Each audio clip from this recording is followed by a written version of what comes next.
Il-lokal tal-Imqabba, wieħed mis-seba' lokalitajiet f'pajjiżna li din il-ġimgħa jiċċelebraw il-Festa ta' Santa Marija li taħbad fi 15 ta' Awwissu. Lejlet il-festa, il-Kamra tan-Nar Santa Marija ta' din il-lokalità qed tipprepara għal spettaklu pirotekniku ieħor kbir li se jinkludi torri tad-dawl twil 62 metru. Dan l-ispettaklu li ilu jsir għal dawn l-aħħar 14-il sena iservi bħala l-qofol ta' wirja piroteknika li tħallat it-tradizzjoni mal-innovazzjoni. Għall-ewwel darba fil-jum tal-festa se jsiru diversi spettakli tal-lob tan-nar, akkumpanjat bil-mużika, inkluż wieħed li joħloq stampa fis-sema tal-Patruna Santa Marija. Wan juża din il-Kamra tan-Nar fl-aħħar preparamenti fejn jitkellem ma' Sandro Gigo li spjegalna aktar fid-dettall. Bħal kull sena ġejna wasalna l-ispettakli ta' Santa Marija ġewwa l-Imqabba.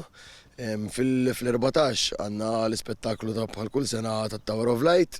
Ħafna aktar effetti minn mal-art, xogħol flajru miegħu xi 6 diski, kollha sinkronizzati mal-mużika ovvjament. L-ewwel li konna l-parti tat-Tower, jinħarqu murtali tradizzjonali u mbagħad fl-aħħar nagħlqu bil-final b'xogħol ta' blalin kbar, ftuħ kbar, eċċetera, mal-mużika wkoll.